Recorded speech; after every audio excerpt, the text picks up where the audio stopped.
My name is Scott Detweiler. I am from Philadelphia, Pennsylvania. We are currently in Orlando for BMW Invasion. They contacted me about bringing the car down. I asked which one. Obviously, they picked this one for obvious reasons. It's kind of a one-of-one build. The car is a 2009 BMW M3 sedan, so it's an E90 M3. Not your typical setup. The car started with an active stage 3 blower, tuned on pump gas and methanol, made about 687, drove it like that for 2 years. It was really cool, but it was still kind of just your cookie cutter bolt-on M3.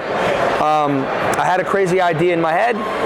A buddy of mine, Zach from 259 Fabrication in the Poconos, also Pennsylvania, is an incredible fabricator. I called him, I said, man, I got a crazy idea. Of course, he was pretty fucking excited.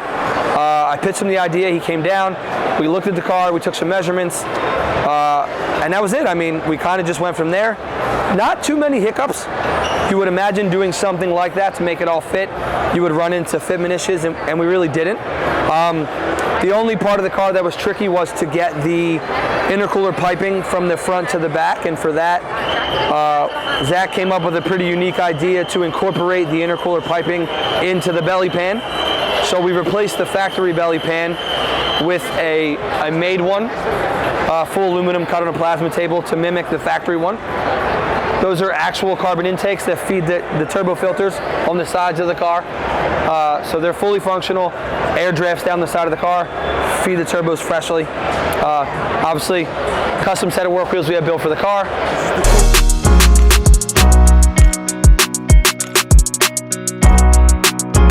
Outside of the car is kind of basic. I kind of leave my, not stock appearing, but I don't like to do too much flashy stuff. Light carbon accents here and there. They really kind of blend in with the black. You can't really tell.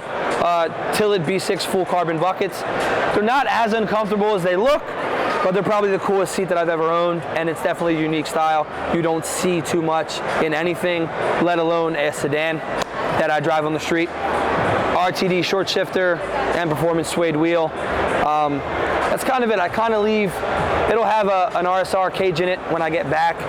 It wasn't finished in time for this show, which is okay because the car's not being driven a ton. Not a rare spec car, 145,000 miles on the car, 145,000 miles on the motor, stock trans. You know, the internet says it's gonna blow up. It's been working so far since.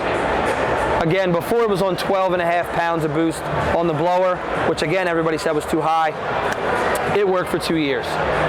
ESS plenum in the front, just because the factory plenum is plastic, and with boost it probably would have broke.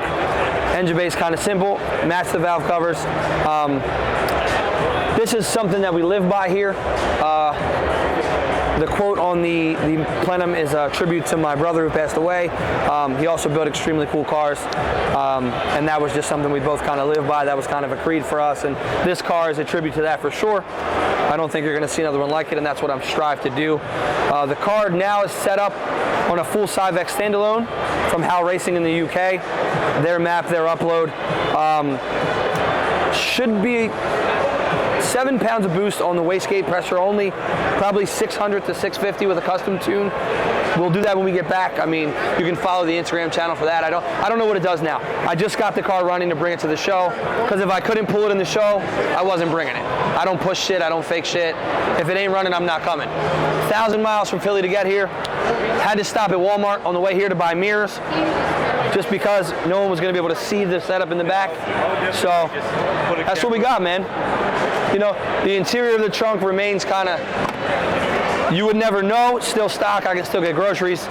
I'm real big on 4 doors. I got a 6-year-old daughter who goes everywhere with me, loves cars. I couldn't bring her today because she would have wanted to go to Disney instead of the car show.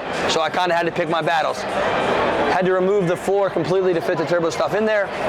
This whole panel, you know, unbolts so I can access the wastegates. I can change springs from the top. Cut in section the battery tray, moved it up, welded it. Zach did a real good job of keeping this all looking stock still. And then obviously, we're on meth injection to keep the shit cold, and